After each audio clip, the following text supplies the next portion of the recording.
Ladies and gentlemen, boys and girls, welcome to the world of RaceFace.Pro for the Z4 Championship. We're at round 4, the final round of the championship, and we're right here at the beautiful track. Well, I'm saying that to be corrected by my co-commentator, but the beautiful track is Snetterton Racing Circuit. My name is Stephen Koenig, and joining me in the THT production booth, we have the likes of Cameron de Bastos coming off racing the Schleifer 24-hour endurance races past weekend. Cameron, glad to have you in the commentary box.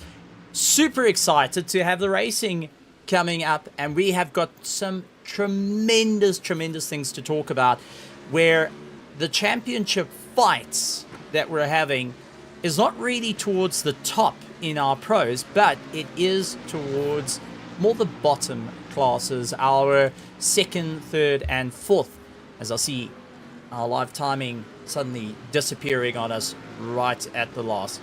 But what's your take on it?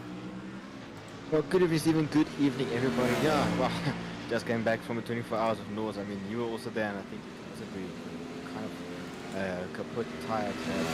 But now it's great to be back and seeing the beautiful Z4s out here on a track that you say is a gorgeous track. I would not agree with that one, as I do not like Snetterton. There is a word that some of the ACC guys use for it, and yeah, no, it's a nice track, but I just don't like it. No, but looking at our battles here for the top of our Pro-Am, I can say it is quite close. It is anyone's game here between our top two runners of Kathleen Janssen and Roland Ferreira here.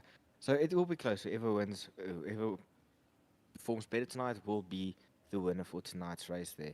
And yeah, no, I'm excited for some good racing tonight, and looking forward to some close battles. Yeah, no, it's going to be an interesting one. We are frantically working. There is a bit of technical difficulties in terms of our live timing that's playing up, which, once again, a monster apologies to everyone for that. Tim, the cameraman, is working frantically to figure out what on earth is happening with that. But take us through the running order for our pro standings, then our top where we got to be looking at, and then also our Pro-Am. Absolutely. Well, looking at our pro standings here, we have Troy Dolajek leading the way with a comfortable 332 points over his nearest competitor in form of Johan Free, who's currently in second, well, with 246 points. And in third, we have Werner Schwartz with 197 points. His closest competitor will be Yuri Ampiswat with 182. That's our closest fight that we really want for we really want to look out for tonight for our pro championship here, to see who gets a third spot. Troy already buttoning up that first, and Johan Fourie already taking that second spot, I would say. And then from fourth we have, fifth we have Willem Bertal with 163 points, Luke de Keyser in sixth, 155, Paul Gerber 124, and Byron Mitchell in eighth place with 111 points. In ninth, we have Jason Kutsia on 108, and in 10th, we have Christopher McDuff on 95 points, tied with Jeff Hancock, who's currently in 11th. But got tied for 10th place between Christopher McDuff and Jeff Hancock. And then further down, we have Miliaris in 12th with 78, Doe Gerber 75, Abdul on 65 points. It's a name wrong there. Then in 16th, we have Timothy Stanton with 62, Wesley Leader Peter Bar on 50, Yas Samai on 46, Atinoch on 44, Yassine Ishmael on 43, and currently lying in 21st position there, followed by Jason Murray at 31 and Sean Weber on 13 points. That's our top. Well, that's our drivers all in the pro standings. Now let's take a look at the Pro-Am, which I believe you have. Yeah, Pro-Am, we've got a little bit of a challenge up there. Just trying to find out with our timing as well, because this is quite strange to have. Well, there's no problem there. Let you focus there in working with Tim to get the timings this sorted. I will take a look at our Pro-Am here with, we're saying that, speaking earlier with Kathleen Jensen leading our Pro-Am with 195 points, and Roland Ferreira there in second with 275. Now they are currently only separated by 20 points, meaning that whoever scores the most points tonight will be our champion. And with them both, with Kathleen Jensen having 3 victories so far this season, and Roland Ferreira with only 2, she has a bit of a better grip there on the championship trophy compared to Roland Ferreira there. Third, we have Fanny Gravenstein, who's currently fighting out with Louis Nokia there in 4th position on 173 points. Well, Rudolf Tolman is actually also tied with Louis Nokia there for 4th position there. And then looking further from 5th position, well, from 6th all the way down, we have Robert Teens, followed by Brandon Robert, Gert Reid, Herman Lazarus, Willem Pinard, Dominic Gallo, Nico Kellerman, Mario Raz, Joppie Simmons, Christopher Heppenstall, Arno Kraus, Etienne Swart, Hilton Nixon, Liam Vessels, and Jan-Rick Karman. That is currently our top 20 thus far. And then looking down, we have astonishing 29 drivers for this championship. And then from 21st to 29th, we have Carl Denecker, Christopher Burish, Duncan Roderick, Camille Legeski, Vernon Kershop, and Richard Herring, Cameron Morgan Evans, Rudolf Ross, and Ate Alta. That's our Pro-Am class for this season. But the fight that we need to really look out for is our Pro-Am drivers here. It's going to be a very tight battle between our top 2 to see who will be will be crowned the champion for our inaugural Z4 Cup between Roland Ferreira and Kathleen Jensen. It's going to be close. Stephen, I don't know how you feel. Who do you think you might walk away with this? I think Kathleen has a good opportunity to stand at the top of the ladder. Considering she's first at class at the moment, running in 6th place. Troy Dolanchek's out in 1st, Jan Fourie, Jason Coetzee, Willem Botha, Luc Lekezzi, then Kathleen Jensen putting herself into position. So I do think Kathleen Jensen has opportunity here. Werner Swart is in between her and Roland Ferreira as it stands. So yeah, it's going to be a bit of a close call, I think. Lots of drivers are going to be looking to grasp the first place trophy by the end of it. And I mean, I should say absolutely there. Taking a look at Kathleen's performance over this entire season, she has been one of the most patient drivers, not getting maybe the best start in qualifying, but able to just claw her way back, wait for others to make a mistake, and then take the fight and keep the car running at the front in order to get the most out of the championship. So I think the money would also be there, but you can't count out the likes of Roland Ferreira. He is an underdog. He has fought his way back, and he is always there in the back, just waiting there, ready to pick up any damages also sustained from his nearest competitive form of Kathleen Jensen. As I see our timing sheet seems to have sorted itself out there. Yeah,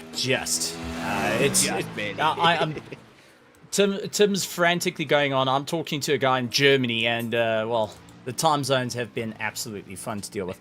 Troy Dolanchik, though, is out in 1st place. Jan Fourie down in 2nd place. Jurien Swart in 3rd, followed by Werner Swart, Jason Coetzee, Willem Botha, Luc Lekezzi, Kathleen Jensen hoping to claw way up through the ladder. Roland Ferreira a little bit further down in 9th position. 10th, Timothy Stanton, Nico Killerman, Yaz Samai, Jeff Hancox, Etienne Swart, Robbie Teens, Fanny Gravenstein, Jason Murray, Yasin Ismail a little bit further down, who just gets hit by Wesley Lewin, puts himself up a position. So Joppie Simons, Christopher Hippenstall, Arno Kraus, Gerrit Reid is now trying to make his way through as Christopher McDuff moves up. Gerrit Reid at the bottom of the charts. Brandon Robert and Paul Gerber currently further down as it stands. Drivers still trying to push themselves that little bit more while our qualifying carries on.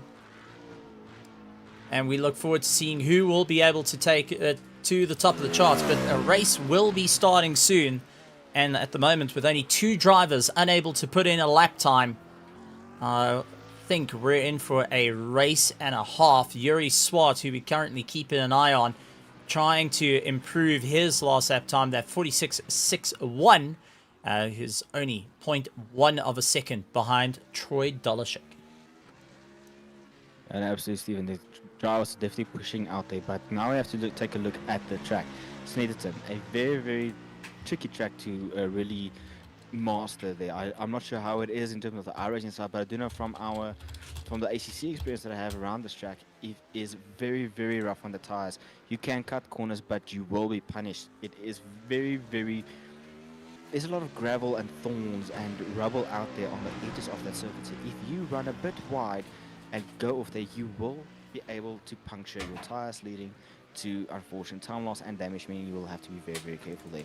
And then also, of course, the ever-existing track cuts. Those track cuts are always there, waiting there to invalidate you, punish you, and also put dirt on your tires. I mean, if you get a track cut, guess what? You will have dirt on your tires. Your tires will be slippery, so it'll be difficult to get the tires running there up to temp and getting everything ready after that. But it's a very narrow, very tight circuit.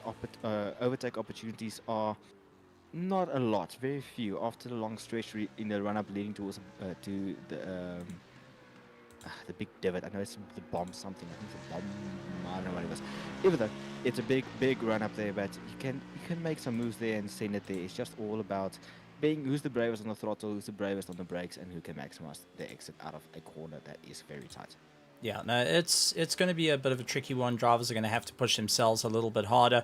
This is a circuit that is a follow the leader, which a lot of our drivers have been warned in the drivers briefing to just be aware of. Take it easy. Don't go a little bit too wild. Rather, just think about the long run of how the race goes. That's the main key of it. That's the main way to move forward. But we will take a look. Werner Swart, he's completed his last lap time. Luke Lucchesi coming across the line. A lot of these drivers now hoping to get a little bit more familiar with the race. And we are getting ready to go to the grid. So let's see if we can pull up the grid. Please, please, please, as our system seems to be running a tad on the slower side, as we see a couple of drivers that are still out on track. Nope, that is literally we're in the race. Apologies, folks. It seems like there's some technical difficulties there. It's just bear with us as best as you possibly can there, but Stephen, I think people in mind is just trying to focus as much on the action as possible. Don't know if it's an old IT trick of just trying to restart the system that might make a difference, but you never know. Yeah, no, technology is a cruel mistress, one can say. It has definitely been a cruel mistress. That is most certain at this point. But we're getting ready to go racing. Troy Dolenchik out in front will be leading the charge and hoping to stay ahead of the rest of the field. Yurion Piswat lining side by side with him. We're hoping to get a little bit more of a move through the field. So, that being said, let's take a look at who's going to be able to get a jump on the line. Johan Fourie lining up a little bit further. He will be looking to charge his way to the top of the order. Unfortunately, not in it for the winning, as Troy Dolenchik will be walking away with the trophy for this one. And I think he's going to be rather happy for that as it stands. So, lined up on the line. Let's see how the drivers are going to contend with this one. Eyes are on the back. Kathleen Jensen hoping to get the run through the field as we get rolling. Our front runners, Troy Dolenchik, Yurion Piswat, doing everything they can to get ready to go.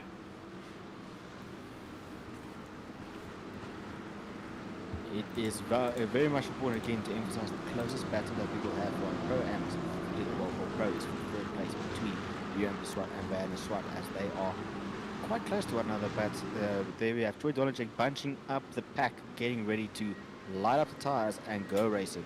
Yeah, this is going to be a monumental run. Troy Dolenchik and a green flag. They're going racing, revving it up and absolutely gunning it across the line with Yurion Piswat stuck on the outside, and now I think tries to catch up. And what possible timing as we see the drive. as See our the drivers go to the first corner, going into turn 2, our very, very tight hairpin there. Steven, I don't know if we can just tell Tim, maybe a restart might be the difference there, but the pack is getting quite close, getting into the, so far so good, no damage as far, well, no incidents or yellow flags being reported as of yet, but the rest has so far been clean. Troy Dolenchek breaking free and ready to go and leading the pack quite far away onto the circuit.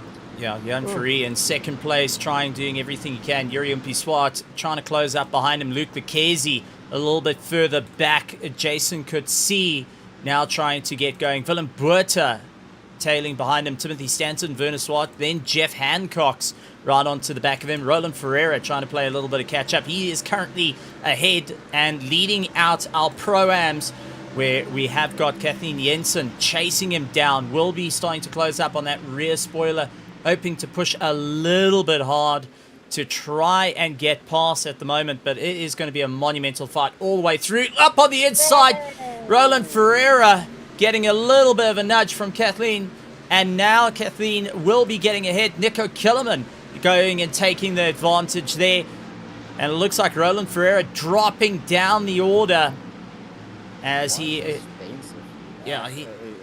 gone off the track, continued straight, not able to bring the car to a halt, and unfortunately losing out some drive there. Now that will be something that unfortunately the last years after the racing season, but this is, I mean, it's a difficult one. We can make speculations all the way from the one, but it's difficult for us to actually say what happened. As you see, the cars coming across line to complete the first flying lap, and just emphasize a point again of following the leader and choosing your moment very, very carefully of where you want to attack and where you want to great drive on that strategy. But again, what happened after this is all the battle of our students. But no, unfortunately, Roland Ferreira losing multiple positions there at the start, and what's will happen? Yeah. Cars off, and that's second hand BMW. That's Yuri Umpi-Swart that has come off the track. So Yuri Umpi-Swart, unfortunately, looks like he's collected a wall and falling down the order even further down, and having cars playing a bit of evasive maneuvers. But one of our top runners now a little bit further down the order. Troy Dolenchek is out in first place. Then Johan Ferree. Jason Coetzee trying to gain a little bit of ground on him, hoping he can close it up. Willem Buerta tailing him down, will be pushing as hard as he can, as our drivers will be fighting back and forth at this moment to see how they'll be able to claw their way through. But I mean, this is one of the things to keep an eye out for. The drivers hoping to get a little bit more up through the order, but not getting that successful run that they always want to have. Yeah, no, unfortunately, it's difficult to achieve before the race, but it's possible if the race compared to what actually happens in the race. You can imagine as much as one sailing through and snaking through the channel due to Asia have, and unfortunately getting collected by an incident with another driver, meaning you either your race is wrecked, you can't continue from there, or just try to limp the car back home to get damage repaired. And other times you do get a great start and you capitalize on it. It all depends on how the cards are dealt and how the chips fall to get you on during the race. It's still heat one. You two can be a shake-up of exceptional forces like this can take her efforts on and go, and unfortunately get involved in an incident leading to her losing points and Roland Ferreira being able to capitalize again. It's never over until the fat lady sings, meaning until the very last race is done, one never knows what the result will be. Yeah, that is it. So as it stands, because our live timing seems to be on the fritz, it is Troy Dolenchek leading out our pros, Jan Ferree in second place, Jason Coetzee in third place, Willem Buerta currently running in fifth place, Timothy Stanton, Werner Swart, Jeff Hancock's trying to tail and get ahead. It's got Luke Lucchesi all over the back of him trying to push a little bit harder. Then Kathleen Jensen also closing down that gap. Nico Killerman will be pushing, trying to gain a little bit of time. He's running in second place at the moment. Christopher McDuff is a little bit further down in 11th position. But closest fight that we're seeing out on circuit is Timothy Stanton and Werner Swart having blow for blow on one another, trying to improve their lap times, but just not being able to get the leg up on the competition. Yeah, no. It's also important to remember that these two are not fighting for overall championship positions now. They're just trying to maximize the points that they to better the chances in their championship. We know Van der Swart is currently fighting with you, Swart, who we saw earlier, unfortunately limping his car back home there, and I believe I correctly took it to stands and did move down to the final stands there. But it seems like we're really trying to get the timing sheet up. It seems to be working better now there, but unfortunately we see Roland Ferreira, they're parking the car, parking the car 2 laps down, on just exiting the pits now, trying to bring the fight back. This is your job to be dead last and for the standings for this race. That's him. He's playing it smart not to get involved in other drivers' races there, but yeah, it's going to be a long fight back for Yuri Biswat and Roland Ferreira in terms of championship standings. It's turning into a monumental battle, and we've having the drivers seeing what they can do. Roland Ferreira is slowing himself down. Turn 1, you're literally leaving the pits into the apex, and now that's one thing that the drivers have got to be very, very careful of, is who will be able to get their way through. The last thing you want is someone to get around and get ahead of you. As you see our car in the background going straight on there. Our drivers trying to make up a bit of time at this point, seeing what's going to work for them. Everyone just looking to try and get some sort of advantage in the start. As once again, I do apologize. It seems like we do have a little bit of a fritz at the moment. Oh, don't worry, Steve. I think everybody will be able to forgive that. I mean, we live in South Africa. Everything's on the fritz currently at this point. If it's not electricity, then it is water. Then it's electricity. If it's not either one of those two, then it is internet. We do know that they are currently suffering some internet cables, or some other internet cables getting damaged and trying to get the ships trying to get that fixed. But yeah, unfortunately, the timing system is wonky. But what's a little bit of who is not experiencing anything wonky at this point of life? But no, everything. I think it's not doing enough. As you see, Samai on the inside of Nico Killerman getting past and having a good fight out there. If you guys want to keep up to date with all the live timing, head over down in the description. We do have Pit Wall up, and you guys can go and get all the live timing brought to you.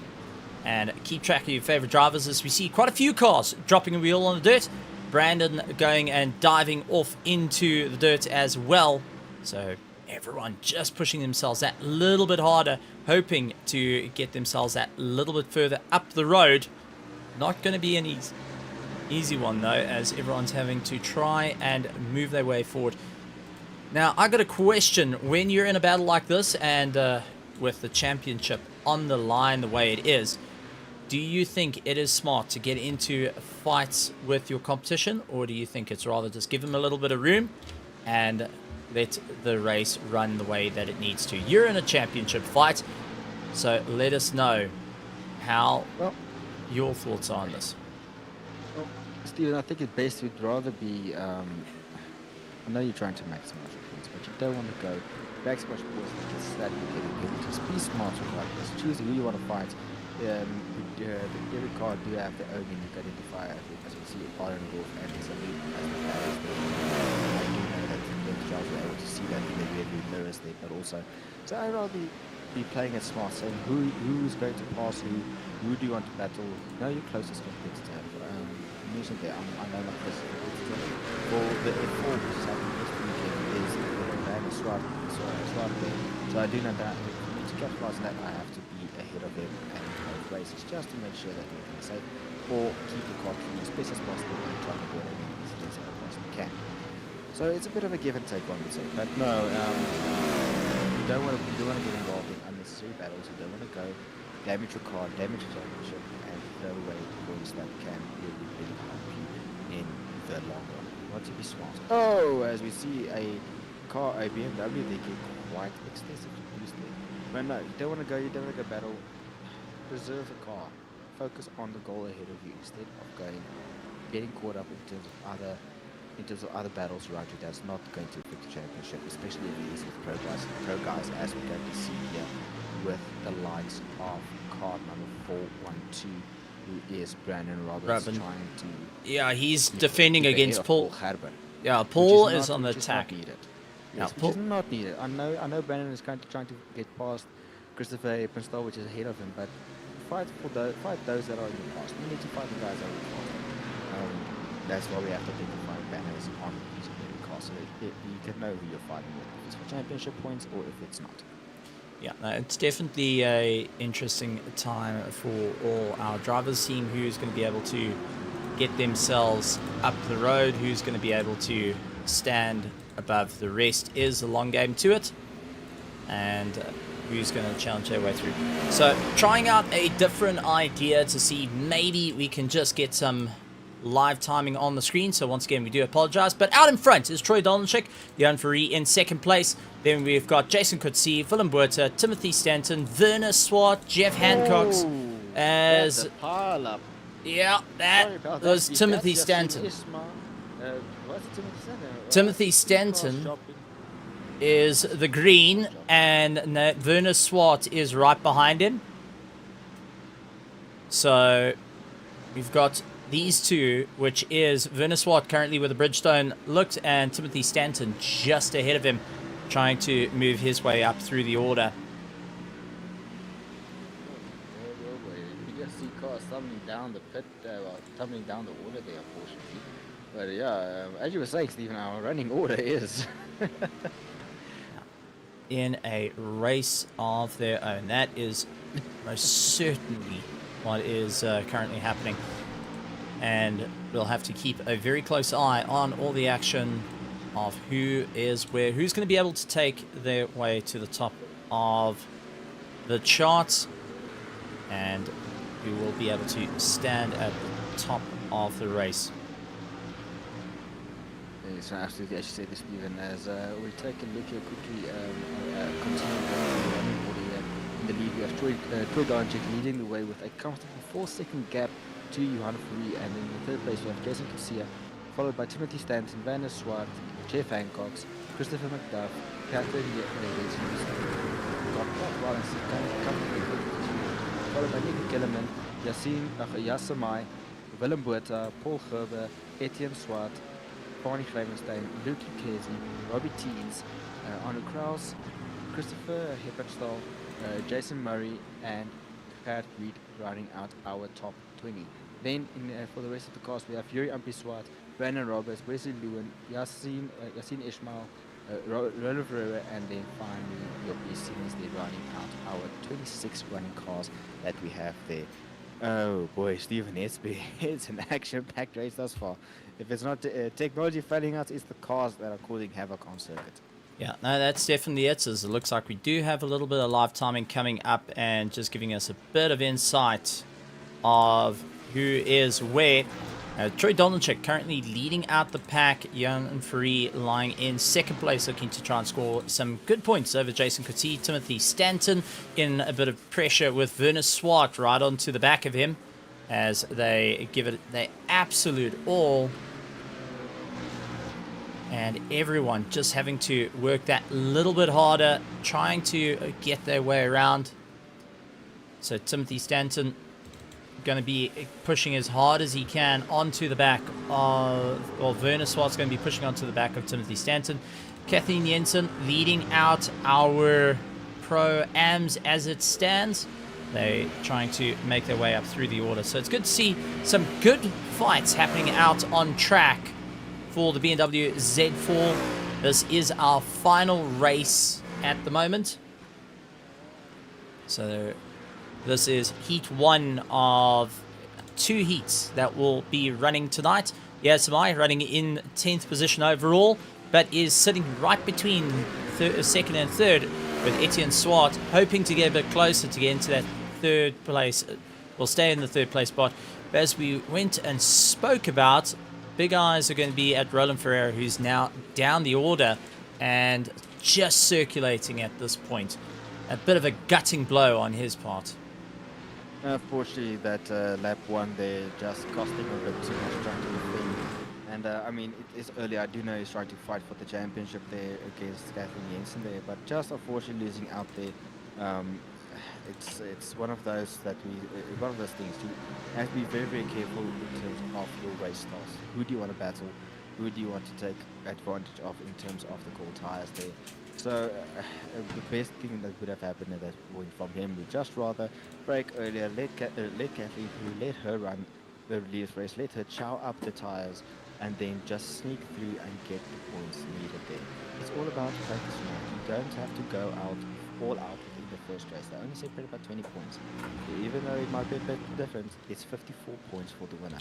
If he does not do as well as he wanted to in heat 1, guess what? There's heat 2, where he can maximize his points and get the points back.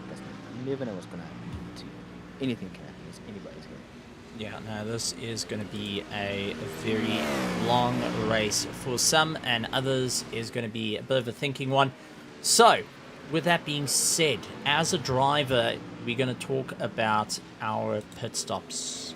The main thing we've got to think about is pit stops.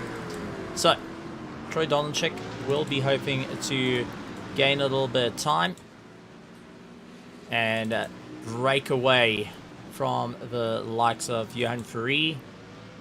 Then we got Jason Coetzee chasing him down. Timothy Stanton running in 4th position.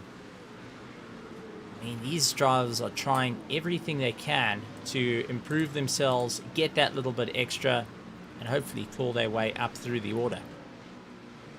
Yeah, no, now they're all trying to just get the points maximized as best as they possibly can, and try to get the best out of everything they can there. But as you just take a look at the comment about at the virtual grandstand, as you like to refer to there, you see YouTube from UTEX Racing there. I see what you did there with the name there, but he says, nice Niku, go get Kathleen there. It's a good fight, even though there's like 4 seconds of gap between them, but yes, go give it your all, Niku, and definitely try and get that win there. Niku, drive you after the track, quite a lot of very nice driving there, and always a gentleman when it comes to racing there, as we see the likes of car number 46. That was Werner Swart. Right onto Timothy Stanton there, trying to get past him, but not able to get past him. This is now again where you always playing smart. Timothy Stanton is not close to Werner Swart in terms of standings, in fact,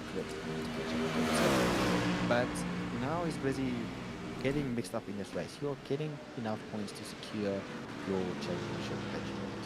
You're going to get 3rd at this rate of knots, because you're Swart, unfortunately, is a couple of laps down.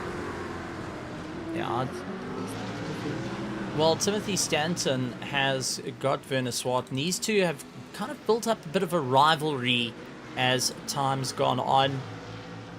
It's been an absolute mission between them. Both drivers looking to push the limits of what they can do and try and claw their way up through the order, not having an easy time as well.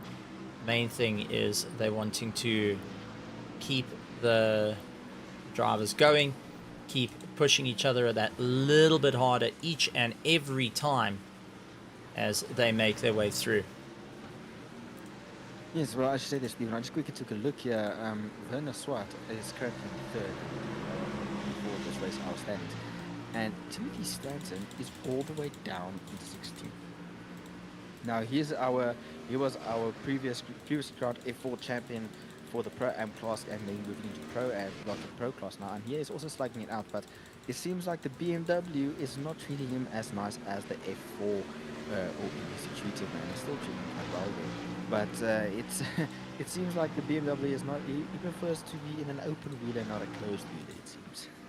Yeah, drivers just trying to work out what's going to be the long-term goal here, how they're going to claw their way to victory, and who will be able to stand on top as they maneuver their way around the circuit, trying to get one up on one another, as we've got a bit of timing screen coming up to give us a bit of insight of who is where currently out on circuit, and our drivers needing to really dig deep on this one, as we see the likes of Venus Watt right up to the back of Timothy Stanton. But I see we got Kathleen in the pits, Nico Killerman into the pits as well. That's going to allow Fani Gravestein, who's opting to pull in the pits as well. So a couple of cars looking to get their first round of pit stops done and dusted, and hoping to get their way up through the order.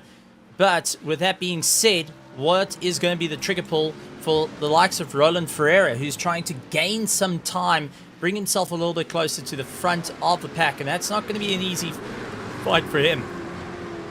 No, unfortunately not, with him being a lap down on his closest competitor.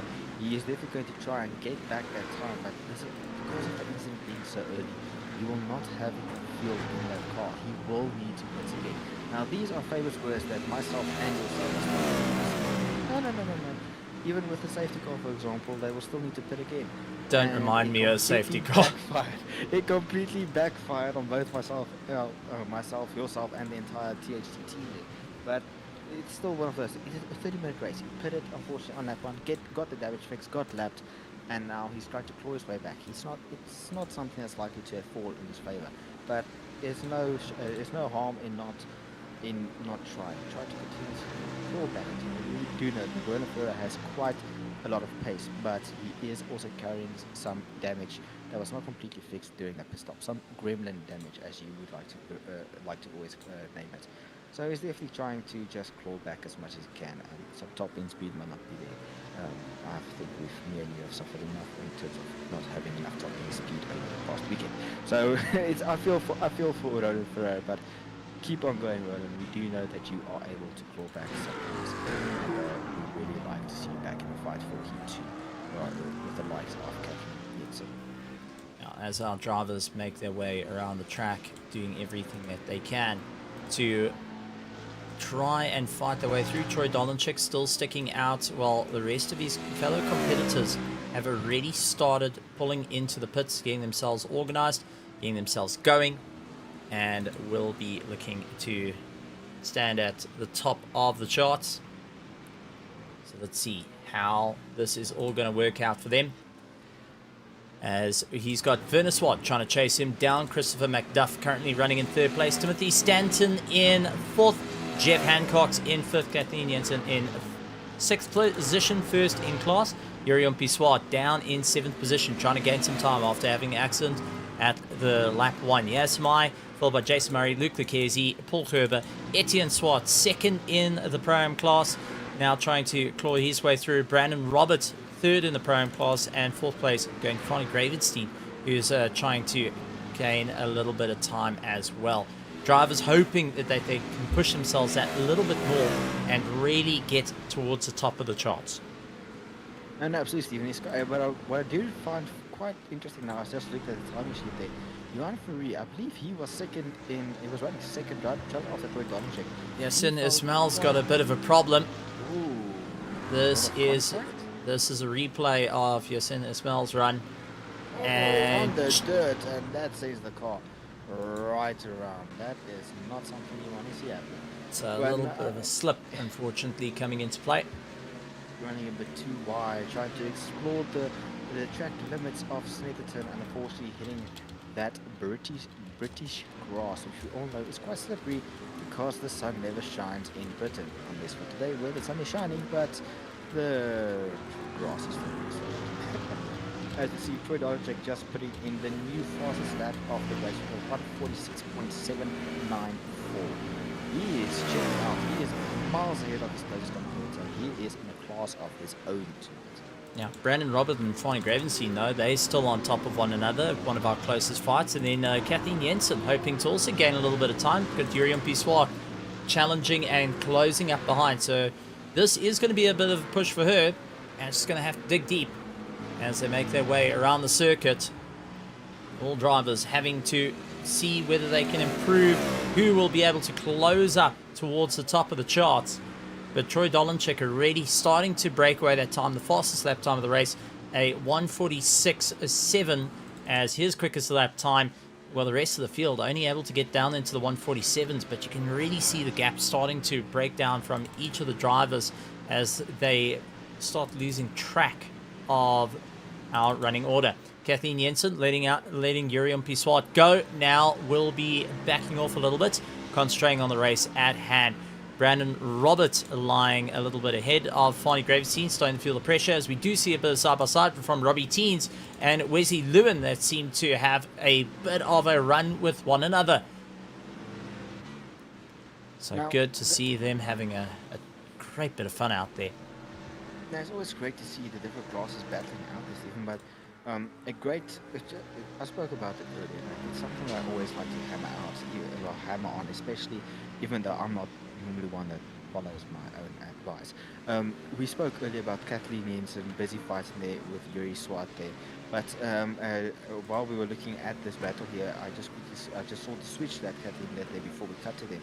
This is where it's being spot, and this is also now where the likes of Robbie Teens and Wesley Lewin, I believe, are the two cars that we're watching here, need to fight and be smart about. You don't want to go. They're two different classes. Robbie Teens being a bit of a being a pro-am class, where Wesley Lewin is a pro driver. As you see, Jason Murray probably jumping into the pits. They're getting but yeah, just that smart play from Kathleen saying, listen, I'm not going to waste my tires. I'm not going to burn them up. Let's just let you through, and we go from there as we are approaching the final 3 minutes and 5 seconds of this Heat 1 race here at Snetterton.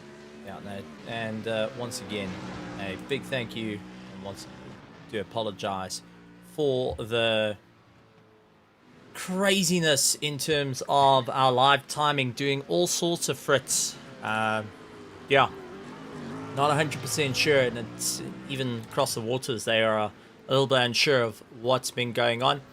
Taking a look though, Werner Swart trying everything he can to close up the distance to Troy Dolenchik, but I think it is not going to work out. Christopher McDuff right onto the back of him, hoping to close up the order as well, as two of them are not having a great separation between one another. And for the battle of the top spot, the last thing you want to do is land up falling out of favor with one another. So it's got to be so careful on who is running so close to one another, and especially into these final stages, you want to maximize the points and ensure that you stand on top of one another. And absolutely speaking, maximizing points, that's a thing that all drivers should be focusing on the upcoming League 2. Yes, it must seem that your championship hopes have been crushed and are over and done with, but again, never over to the fact that it seems so we do see that Jason Kitsia and has dropped a lap down there. A couple of cars, unfortunately, having dropped a lap down and just having to go and box because of some extensive damage there. But Troy Dolenchik, this is something that I want to check. He's still a driver that needs to pit, and he is just growing that gap there. Now, how many of these cars ahead still need to pit? That's where the shake is. Yes, we're approaching the final, funny enough, the final minute and then the extra lap after that. You never know who's the final car that's going, who's the car that's going to pit. Was some of these cars able, as we see. Oh, that's Jeff Hancock's getting a little bit of a helping hand off into the dirt. Yuri Piswat put his nose in and ensured that Jeff could not come back, and landed up getting thrown off into the dirt there. So that's not going to help his favor, and I'm sure there's going to be a little bit of a talking underneath the helmet. Good side-by-side battle. Nico Kilman on across as Arno lets Nico Kilman by and says, listen, buddy, you go ahead. I'm not going to worry about you too much, as we carry on our merry way, waiting for the checkered flag to come out quite soon for Troy Dolenchik. Only 30 seconds to go, and at the moment having a great run. Garrett Reed having a bit of a problem though. This is a bit of a replay of Garrett Reed having a bit of a tank slapper that threw him out. And yeah, just understeer, parked it into the dirt a little bit, had to rejoin. So saving the car right at the last, but was able to get himself going. So good to see the drivers hoping to gain some valuable time and see where they can end up in the race with some challenging racing at the moment. As you said that, Stephen, I just saw Jeff Hancock's dropping down the order. They're getting past now, losing positions now to Luke Lucchesi, Paul Haber, Etienne Swart, Brandon Robert, Farney Gravers, and the list goes on. It seems. Yeah. What is going on there? With He Jeff is Hancock? into the pits. Jeff has entered the Ah. pits. Left it to the very last moment to try and, well, hoping that he doesn't do it. But unfortunately, he needs to do that one extra pit. As we see, Troy Donachek going through the bomb. I'm going to call it the bomb shelter because that's normally what I'm going to call it. It's the bomb hole. The right? bomb hole. The bomb. I don't want to say it It's called the bomb hole. No, genuine. Yeah. That is what its name is. It's called the bomb hole, and it was also a point that got heavily mortared back in the day. Well, alright. Well, I read some history somewhere saying that it was never actually part. It never actually got mortared or anything, but it's just shaped like a bat. As we see Troy Dolanchik crossing the line, but here we have the fight for P2 between Vanderswart and Christopher McDuff as they approach the final two corners. They're currently in the long sweeping right-hander, hard braking going into the final corner, and it looks like Vanderswart was able to defend against Christopher McDuff, being able to take that second place, but it's not over until they cross the line, and it is going to be Vanderswart claiming P2 for our Heat 1 and Christopher McDuff claiming P3 for our Heat 1. Well done to them. Yeah, great racing. Werner Swart taking that second place. Christopher McDuff. Then Timothy Stanton finishing up in fourth place. Urion P. Swart gaining some time back into fifth, but down 3 positions from where he started. Kathan Jensen taking first in the Pro-Am class. Head of likes of Yas Samai, who finished in 7th. Luke Lucchesi, Paul Gerber. Second in Pro-Am is Etienne Swart as he comes across the line, giving his absolute all. And Paul Gerber running in 10th position. That's a car running out of fuel.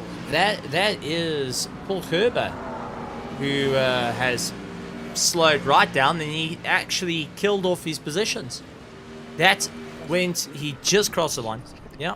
Yeah, that Where's was he- literally gambling it all in terms of fuel, but I don't know if it played out for him or did not, but you got lucky there. I would say it did not work out in his favor. Robbie Teens coming across the line, Jason Murray, Ensign, and as well Nico Kilman, Arno Kraus, all doing a phenomenal job of getting it through. But Troy Dolanchik ultimately getting top of the charts and will be smiling with that one ear to ear as we head on towards our warm-up. And we'll be trying to get a little bit of an insight on our drivers, on who has managed to finish where roughly in the championships. So our live timing seems to be a little bit on the slower side, but that being said, I'm going to try and get the provisional points on thus far. Onto the screen. If technology works with us, it was very kind to us this past weekend, and now unfortunately it seems to be paying back on us for breaking code. But while Stephen goes there, we had what a phenomenal Heat 1 race we had. A lot of action, a lot of close racing there for the top two, the last 2 steps on the podium there between Van Swart and Christopher McDuff there. And I can promise you this, ladies and gentlemen, that even with Heat 1 being done and dusted now, Heat 2 will still be one where a lot of action will be taking place as we see some of the cars going out onto the grid to do their warm-up and get ready, get back into the zone, one would say, for the final race to come now. And and it's going to be a close one, just as the F4, which is our next final round next season, or next week, going to be where the championship for the Pro-Am is everything but buttoned up. It is close between the top 2, and even I would dare say the top 3, where one mistake can cost multiple position drops for any of those drivers there. And that's just the type of racing that we have here at RaceFace.Pro. Close quarter racing. There's nothing out there as phenomenal as the racing that we have here. It's very close quarter. It's heart in mouth moments. It's your edge of the seat entertainment across the board, from our iRacing all the way down to our ACC. So be sure to hit the like button and subscribe for more of our content and be kept up to date to any of our future upcoming races there. And I think that's enough of me advertising out there, Stephen. Anything from you? Yeah, no, it's going to be an interesting one. It does look like our live timing at the moment is still a little bit on the fritz, but we do have our secondary live timing, which is currently being shown. Yeah, and a couple of supports going towards drivers as Yasin Ismail comes across the line. He's trying to get a little bit of time. We've got Willem Buerta, Fani Gravesine and Paul Gerber. The rest of the drivers, though, are going to be in the pits waiting for their opportunity. They're waiting for race 2. Now, do remember this, ladies and gentlemen. We will have our top top 5 that will be reversed, and we'll see the drivers having to improve what they can do for Heat 2 right here at the RaceFace.Pro Z4 GT3 Championship. And I've got to say, I'm really, really looking forward to it. Big thank you to our sponsors, SA Lube and Ardenhof Machinery Mart, for jumping on board as well. It's always fantastic to have them coming through and being a part of it, taking that monumental step into the world of sim racing. And just saying, how's it? Yeah, no, absolutely. It's great to have sponsors such as Italy and Ardenhof Machinery Mart there to back us and taking a step into sim racing there. I must say, I was out yesterday at my local Ardenhof Machinery Mart just to pick up something there, and I can say it's a impressive store here. By me, I'm not going to say exactly where because I don't want to get attacked. But no, it's an impressive. They have everything from generators to tools to woodworking to everything that you need. It's your one-stop shop for anything in terms of housework or just trying to craft something or maintenance around the home or even for your business. So be sure to check them out at your local shop there. SA Lube also, thank you very much to them for being a sponsor here, being the #1 distributor in SA for Castrol Oil Tech, and really they're just making sure that all the cars are running smoothly, both in the real world and virtual world. So thank you very much to both of these incredible sponsors for backing us and allowing us to present, to give a platform for these amazing racers to showcase their talent. Yeah, no, it's honestly been such a joy. I actually got fortunate to chat to one of the SA Lube people on the marketing, and my first question is, why did you want to be part of sim racing? The easiest answer that came to me is, why not? Because what we've got here is an impressive array of racing. We've got some impressive drivers, and this is top flight competition, as we get to see drivers really push themselves above and beyond in the virtual world and get into some monumental fights. So that being said, as we line up on the line, and our pit board deciding it wants to show off more than everything. We do now know which club and which country they're racing for in terms of South Africa. But yeah, as you see the cars getting ready for Heat 2, getting ready there to just start and getting onto the grid. Now soon all the pit crew is going to clear the grid. The cars are going to get ready for a rolling start, and it will be action-packed racing from the green light. It's going to be just all about getting it going, seeing who can close down on the top of the pack. I think we're in for a race and a half, though, from all our drivers, seeing who's going to be able to venture forward, who's going to stand on the top of the charts. And yeah, I think also, Stephen, I think especially for those that unfortunately got dealt a bad hand into Heat 1 with the likes of Roland Ferreira and those of Yuri and Biswat, they're trying to claw back some points that they lost to the closest competitors. But as we do see the cars they're rolling, it looks like one car is missing there, and I believe that it is Johanna Ferrari, who is starting from the pits. He never made it to the grid. Maybe something wrong with the car, but as the cars are rolling, we see the reverse order of our top 5 with Yuri Swart leading the way. They follow by Timothy Stanton, Christopher McDuff, Werner Swart, and then our race 1 winner, Troy Dolacek, starting in 5th, followed by our Pro-Am leader, Kathleen Jensen. As the pace car goes into the pits, I'm going to give it over to you, Stephen, for our get going. So, Yuri P. Swart will be leading out without a problem. Christopher McDuff in, well, essentially 3rd place. But Timothy Stanton now got a bit of free air to him, so he can gain up, close that time up and then go racing green as they flag. charge their way into turn 1. It is race on and away they go, with Urium Swat breaking away. Christopher McDuff and Timothy Stanton side by side with one another. And take a look, Troy Dolanchik immediately puts his nose in. Timothy Stanton drops a wheel on the dirt, going and lying by, tries to go under braking for the attack, couldn't get it all turned in, and just couldn't get that rotation that he wanted.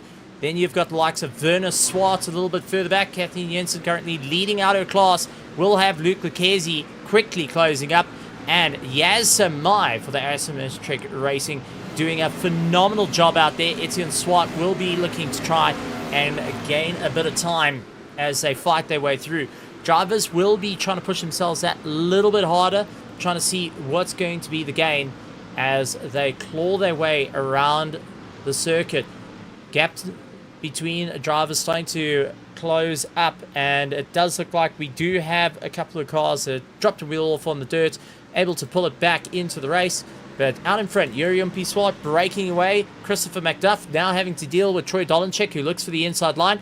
Going to close up, go to the outside. Going to go side by side as they charge their way through. Under braking though, it does look like Troy Dolanchik, without too much of a hassle, gets past Christopher McDuff, who tries to come back at him. Just couldn't line it up.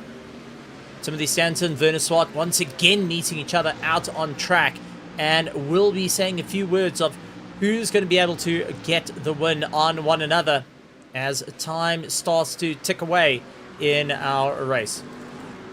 And absolutely, Stephen, and you know that in Heat 1, Werner Swart was able to beat Timothy Stanton to the to second place in on the podium level in Heat 1 day. But now all of that is forgotten. Now it's going to show who is the alpha, who will be able to be the final, who will be able to get the leg up on the competitor in the final race of the season. This is Heat 2, our final race for the BMW Z4 Cup, and this will determine who will be our champion and who will be our second and third place across both Alpha and Pro and Class.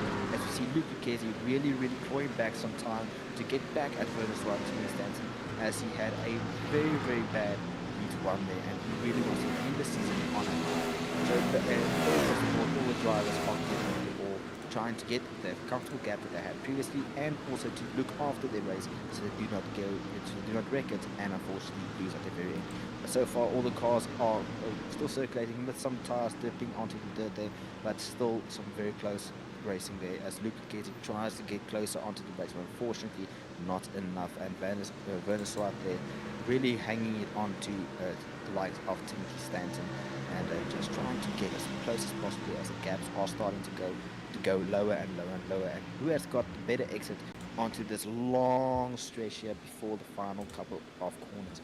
As we see Werner Swart, they're trying to make a bit of move, but thought better and rather braking early. But Luke Lucchese trying to take trying to make an opportunity there. But Timothy Stanton getting all crisscross applesauce there on the exit of that corner, meaning that Werner Swart will have a nice little move, but had to be a bit on the brakes in order not to get taken out or take out Timothy Stanton, meaning that Luke Lucchese is right there ready to pick up the pieces. As we go into the final corner, sailing it onto the inside, Werner Swart unfortunately having to leave the gap there, not wanting to have it race win, but this just means Luke Lucchese up into 5th position until now. Yeah, now it is going to be a proper chase down to the wire as our live timing seems to have just popped up and now starting to get a little bit irritating. You know what? There we go. Leave it be. All right, well, Urium Swart currently out in front. Troy Dolanchik in 2nd place. 3rd place, Christopher McDuff. Timothy Stanton, who is going nose to tail, will have Luke Lucchese all over the back of him. Werner Swart will be trying to pull himself along. Kathleen Jensen now will be watching the mirrors as you see Yaz Mai starting to close down the distance. Etienne Swart also doing everything he can, trying to improve. Paul Gerber immediately on the back, looking left and right, trying to see what's the opportune moment to get by. And Brandon Roberts along with Yasin Ishmael right behind him, trying to force his way past Fanny Gravenstein, Jason Coetzee, Wesley Lewin ahead of Nico Killerman. These two have come to blows once, twice, and 3 times before. Christopher Huppenstall, Roland Ferreira, who's trying to claw his way back through the field and try and hold on to those championship hopes at this point. He's got to maximize the points for Heat 2 if he wants to have any opportunity to carry it forward. Arno Kraus along with Jeff Hancock's, who's actually got a bit of damage on that car. Jeff Hancock has got quite a bit of damage on the left-hand side, rear wing and front, so that car is going to be misbehaving like no tomorrow. Yuppie Simons, Claret Reed, Willem Buerta, Johan Fourie, Jason Murray, and Robbie Teens going and fighting their way through. So some proper racing throughout the field. But Timothy Stanton now feels the pressure from Luke Lucchesi all over the back of him. Looking left, looking right, trying to see it's going to be a duck or dive. And Werner Swart has been pulled into the tow as well. So Luke Lucchesi's got to watch both his front windscreen. He goes for the inside on Timothy Stanton, side by side. Timothy tries to close off the door mid-corner, runs out wide, drops a wheel on the dirt. That's going to kill the drive, middle of the circuit. Luke Lucchesi trying to go for the inside line, and oh no, a little bit of contact. He's able to save it though. Timothy Stanton was able to bring it back, but that has allowed Werner Swart to just immediately close up onto the back of him. As we see, the likes of Jason Coetzee has now landed in a bit of a problem and is falling down the order. It looks like he has returned to pits, and that will be going and moving everyone up through the fight as well. So a great battle out on track. Luke Lucchesi, Werner Swart, and Kathleen Jensen will be keeping a very close eye on this, because she's starting to gain a bit of time in this fight. So Werner Swart looks for the inside line on his championship rivals. Luke Lucchesi, Timothy Stanton. That's our first 6 are currently running in the pro class. It's a phenomenal close quarter racing, as I said earlier, Stephen. With just Kathleen Jensen just keeping her nose clean, just keeping her on the guys ahead, as the 3 ahead of her are not even close in terms of championship standings, but they are going hammer tongs, just trying to maximize the points, get that final little bit of leg up to the closest competitor, whoever they may be. But Luke Lucchesi is a force that has been easily reckoned with, is a force that has been reckoned with, to be reckoned with this entire season here. Both in BMW Z4s and the F4 Cup there. But Timothy Stanton, just absorbing that pressure phenomenally, being able to maximize his corner exit there, meaning that Luke Lucchesi has to compromise his corner exit, as he's not able to get the car hooked up just right there. But that just means the likes of Werner Swart to get close to him. But as we see, with the long stretch of Snetterton being here, the slip is going to be a big part to play. And as long as Luke Lucchesi is able to stick within that 1 second gap to Timothy Stanton, we'll have a nice little pull along on the straight. So it goes with Werner Swart and Kathleen Jensen. Yeah, no, it's going to be all about keeping a steady pace right the way through, and who's going to be able to go that extra mile, who's going to be able to stand on top of the ground as it stands.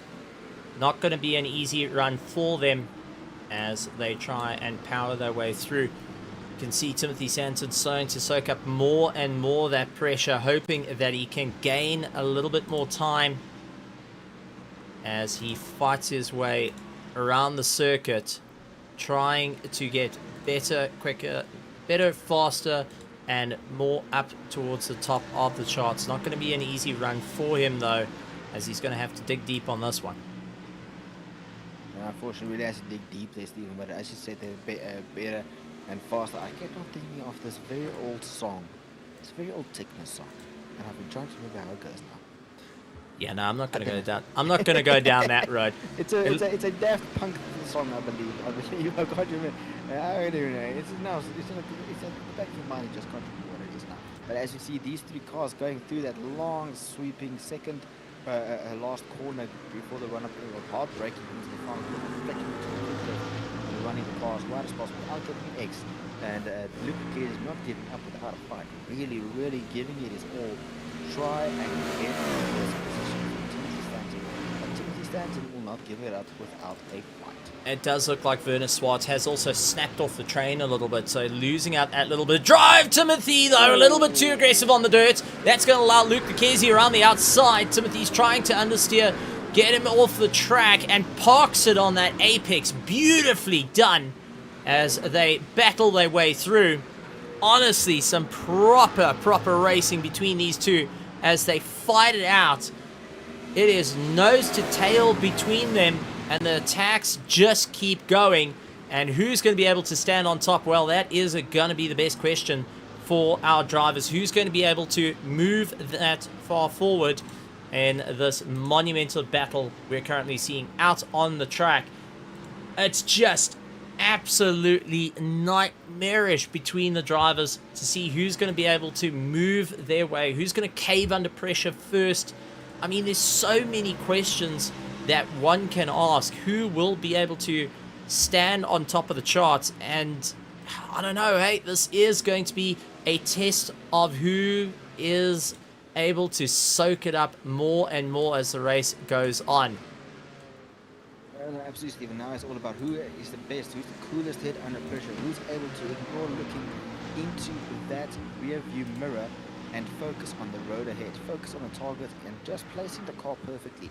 I mean, if you get taken out by the car behind you, guess what? Then the stewards will penalise that.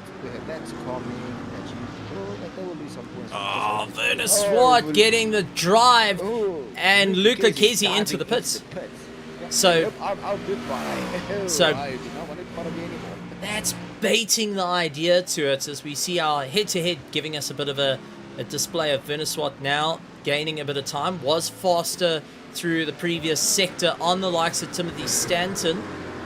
He was slower than Timothy Stanton in the last sector, faster than Kathleen Jensen. He's trying his luck this time around, getting closer and closer, hoping to get within striking distance, and still not getting that positive delta on the likes of Timothy Stanton, as Werner just can't get the same drive as what he wanted to do.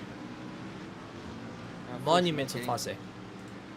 It's a monumental fight, and it's great to see that even with the likes as Werner Swart goes a bit and cuts some of the British grass countryside, or the British countryside grass there. I don't think that's needed there, Werner, but no, just trying to claw back his time there, and Kathleen Jensen playing a very smart game of not getting too involved.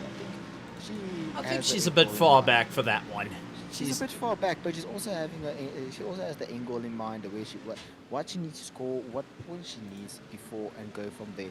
And she knows how to pick her battles. She doesn't want to get involved and mess up a championship run, leading to her getting taken out with other cars, unfortunately, and then losing the championship fight. Even though I don't think that would be needed, as she did take the victory, extending that nice little gap that she had by 54 points. And I do not have the final calculations, unfortunately, but I think it can be safe to say that she might be having a very strong, even stronger grasp on that Pro Am title championship there.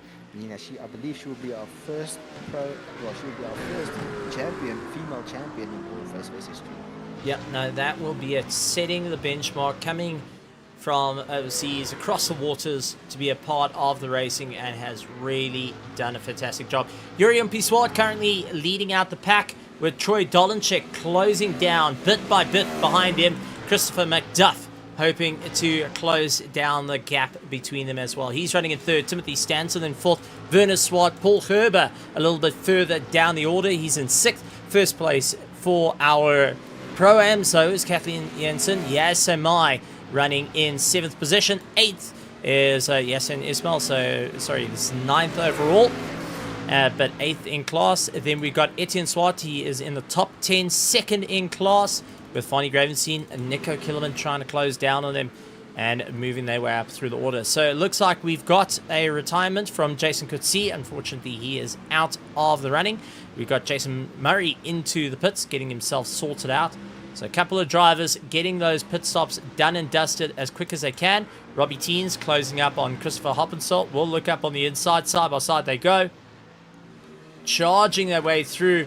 This is a fight for class position. You could see how Robbie Teens just dived on the brakes that little bit early, stopped it on the apex and got it rotated around, so he's able to just give himself a little bit of room. Christopher did look for the inside line, second guesses it around this circuit because the corner's up and coming. You want to keep into the slipstream as much as possible, then put your nose in on the inside, force him offline and into the world of oblivion. Send him off into the shadow realm, as one would say. And that's what we're going to see with Christopher getting a drive on Robbie Teens, but just couldn't get the nose in time. Tried his luck, but unfortunately not getting it all hooked up right towards the end. Couple of interesting pit stops starting to come into play. Wesley Lewin dives into the pits. We had Yas and Mai who pulled into the pits. Roland Ferreira is going to still continue out He does not want to get into the pits as yet. He wants to manage his pace and hope that he can keep up the monumental fight that is needed. Currently, Ronan Ferreira sitting a very comfortable fourth, fifth in class, just after Nicky Killerman and Fonny Gravenstein there. So it will, if you can keep it there, it will pad the points a bit, getting him closer there. But with the form that Kathleen Jensen is currently displaying, it will not have a massive impact on the championship unless he takes the lead and Kathleen Jensen does not finish this race. But that's all speculation. Currently, at this point in time, Kathleen Jensen has a very comfortable lead there and is not looking to, is not showing any weakness in the armor and being able to defend successfully against the likes of Ronan Ferreira there. But as we take a look up ahead, we have the battle from the beginning still raging between Timothy Stanton and Werner Swart as they go on after the long straight, heading towards the bomb hole. They're getting ready to going for the last two corners there with a long sweeping right-hander. This is always a tricky little corner to get right. If you hook it in too early, then the car will understeer at the end, and if you just need to get it just right, and then a quick brake and flick it left, and that the long straight called, I believe, the center straight. I'm not sure. That double apex is always a difficult one to try and balance up, whether you're going to get it right or wrong.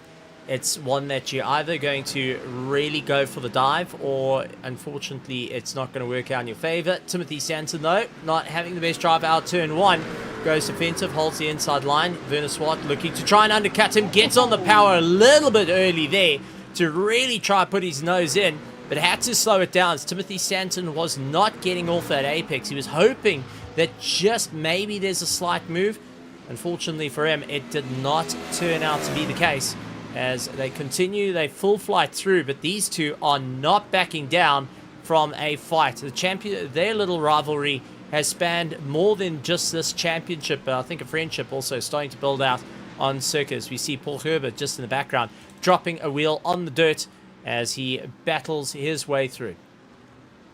Specifically, I think with the amount of time people spend, these drivers spend racing one another, they do start to form a bit of a friendship and know how to race one another and still get a good laugh, even if an incident happens every now and then. But it's great to see still some good action-packed racing out there tonight, and they're not backing off even though they're friends, giving each other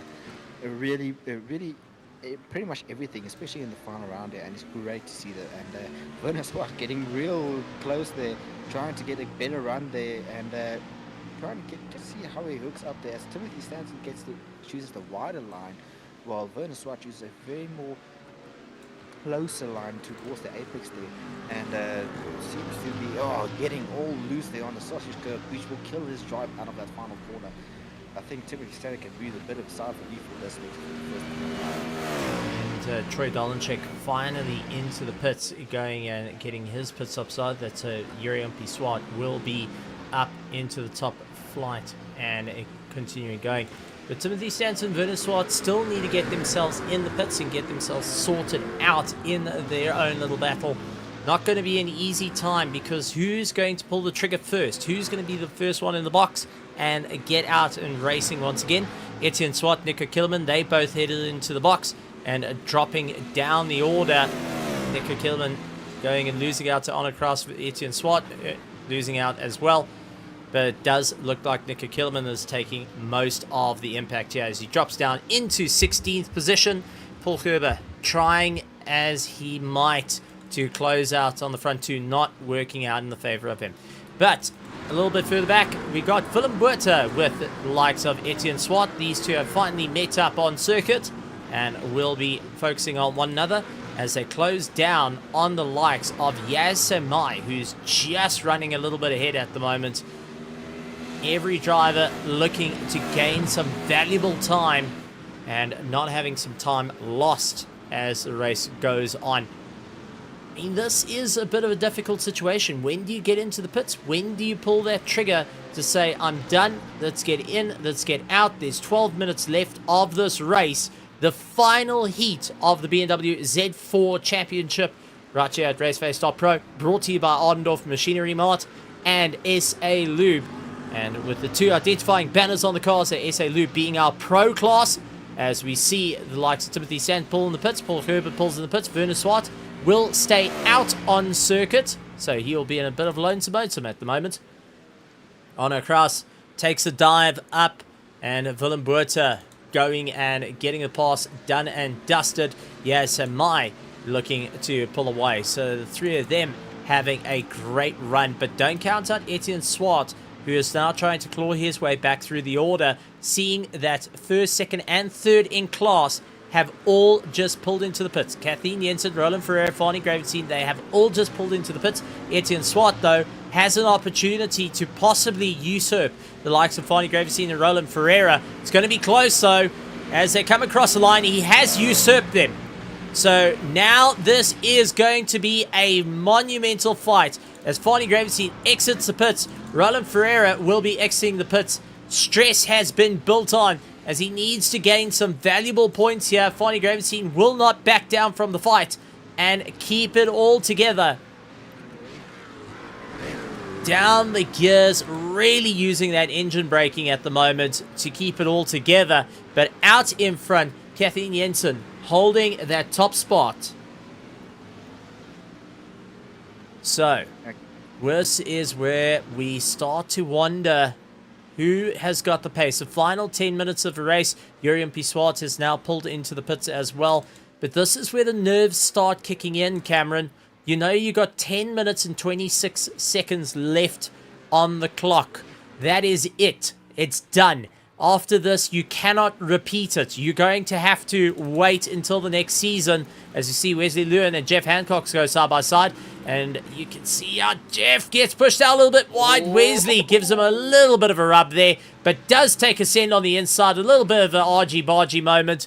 And Wesley, unfortunately, into the dirt. Jeff Sended Hancock's returning the favor of, you want to go elbows to elbows? I will return that elbows to elbows favor. Yeah, that's some very up close rubbing is racing and forcing the car wide and licking the post stamp and sending it. And the post in Britain is better than the post in South Africa, with immediate same-day delivery, same-time delivery in some cases, and just Jeff coming, getting past there and just a bit of a move and making himself known on the track. Not really something that most drivers would want, as it would definitely raise the eyebrows off the stewards and say, okay, well, what is going on here? Yeah, I would honestly put on that the drivers, yeah, a little bit of a elbows out racing is always grand, but you can lose out a lot of time. You're taking that risk to go and throw it in and see who's going to stand out on the top of the charts, who's going to be able to get themselves going. So it's got to be a bit of a planned strategy on that. Yes, am I keeping onto the back of Willem Buerta, as we saw Etienne Swart also trying to close down. Willem Buerta soaking up the pressure at the moment. You could see the lap time, so starting to drop into that 147, 148 mark as a racing time. Unfortunately, two retirements being Jason Murray and Jason Coetzee. Guppy Simons now into the pits to get himself sorted out and will be getting himself back out on track. So two retirements, unfortunately, but that does happen in the world of racing where the guys just can't get themselves that little bit further up the road. I think we might be having our, we'll be being our third retirement for tonight, Stephen. Also being the same amount of laps down as Jason Murray and Jason Garcia. Yeah. Unfortunately, heartbreaking for those three runners. They're just not able to get the car to cross the line, but they absolutely gave it their all as best as possibly can. And Wesley getting ahead of Jeff Hancock's right at the last, and gets it hooked over the curb, bouncing the car around. Jeff, unfortunately, not close enough to deal with him. But a little bit further up, we've got a three-way battle as Etienne Swart gets past, and Jan Ferree as well. Yasamai going and letting these two go into turn one, nose to tail. Swart stuck on the outside, has got Ferree. Remember, Ferree has won the club championship 3 times prior to now. He will not be taking the championship this time around. It has been given to Troy Dolenchik, who's won it. Jan Ferree, though, is looking to try and hold on to at least a second place in it all. saying, if I'm going down fighting, kicking, and screaming the whole way through. But Etienne Swart hoping to lay into a bit of pressure there and cause that to break down. So always a worry once you're a defending champion of what can happen. As we see another battle stone form. Wesley Lewin, Jeff Hancock, Yasin Ismail going and giving it a little bit of horns, with Jeff trying to give a bit of a send. Wesley Lewin going for the cutback, and they do have one of the cars a little bit slower that they managed to get by. One of the back markers going and heeding the advice of, you've got 3 corners to give the position. I think taking a little bit more cautiously and just allowing the drivers to make their way through before they get up and racing. No need to get into a boisterous fight when you don't need to in a race like this. 23 cars still giving it their absolute all out on track, and our drivers still going and battling their way through.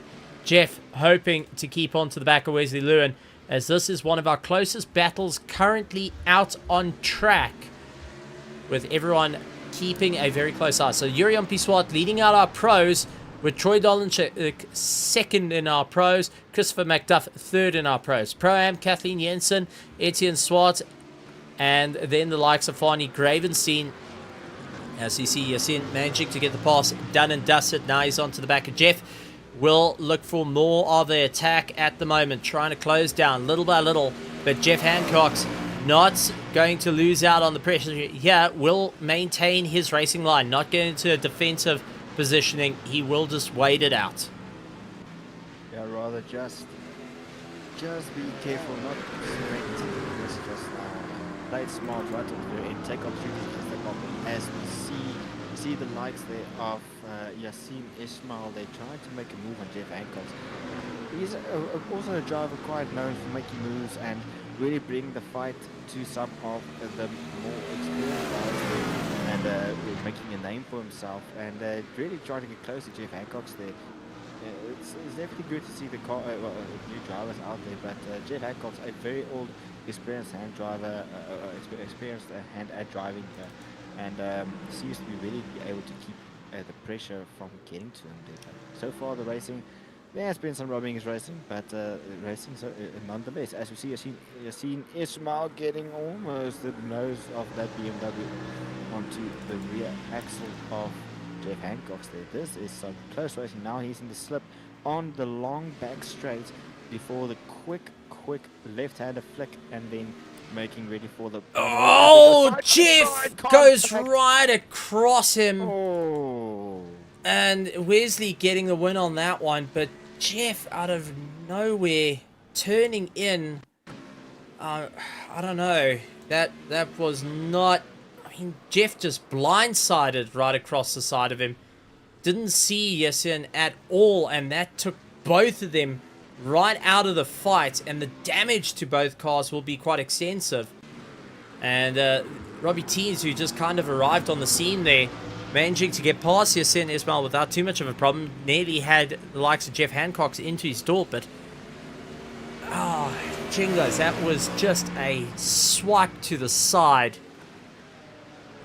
It's something similar we saw earlier in Heat 1 with the likes of Kathleen Jensen and Ronan Ferreira. Unfortunately, well, in that one, luckily not both cars losing out, and only one car losing out, but that's what makes it so tricky. Jeff gets it unshaped. Nice little cutback, almost going on the grass as Robbie T's trying to defend there. Now they're side by side again, going to this corner. Who is going to be Victor? It seems like Jeff Hancock is hanging around the outside there, trying to take it to Robbie T's, and his fire spotting behind, and now having to defend off Yasin Ismail, who is also trying. Robbie T's sending. Oh man, this Jeff Hancock's and contact. Oh no! Contact. Jeff Hancock's full. Yasin Ismail got the nose in, but Robbie Teens just... Where was he meant to go? At that point, he was stuck on the outside and had the two all going at it. The red mist that came over the eyes of Jeff Hancock and Yasin Ismail at that very point, unfortunately, had collateral damage to one of the drivers. Man, that is gutting. That is seriously gutting. And the problem is, it stemmed from further back in the race. That is what happened. It was a side-on contact. Red mist came down for both drivers, both entering the corner, putting the nose in. Jeff swiping left to right. He's trying to get on top of Robbie Teens, and unfortunately, nowhere to go. And it was first into Yasin, into Jeff Hancock's, who bumped Robbie Teens. Then it was just a spike, and it went worse and worse and worse. But my heart, out of all of it, goes to Robbie Teens, hands down. Unfortunately, an innocent bystander, they're just trying to race, trying to pick up the pieces of a damage that gets from the likes of Jeff Hancock and Yasin Ismail. They're unfortunately getting taken out. Really, really feeling for him, and I feel bad for him. And yeah, it's unfortunately one of those things. Checkered flag coming out. Yuri Swart crosses the line, getting the checkered. Troy Dolenchik will come across in second place, followed by Christopher McDuff. In a monumental fight, Luke Lucchesi finishing up in fourth position will be smiling as he comes across the line. Werner Swart will also be looking to gain a bit of time here. And our drivers just giving themselves a bit of fun out there. Luke Lucchesi, Werner Swart, Timothy Stanton comes across the line. 7th position going to Paul Herber. First place and taking first of the Pro-Ams, and I would say has taken the points. Kathleen Jensen taking the checkered flag and taking the Pro-Am win. Troy Dolenchik taking the SA Lu Pro. Kathleen Jensen taking the Oddendorf Pro-Am win. Second, then we had Humphrey. Second place in our Pro-Ams goes to Etienne Swart. Yasamai finishing up in 11th. Roland Ferreira finishing up in 3rd place. Going and putting himself in the top of the order for the Oddendorf Pro-Ams. Finally, Graveseen running in 4th place for the Pro-Ams. Nico Killerman in 5th place. And then we've got Wesley Lewin, Willem Buerter, Christopher Hoppenstall, all getting themselves through. It looks like Willem Buerter's actually run out of fuel. He's just lost it at the line. He's out of fuel. Unfortunately, and I wonder who will be the one who will be able to just give him a little bit of a nudge across the line there. Oh boy, I think he's clutching in and just having the car being pushed across the line or just drifting. We really hope.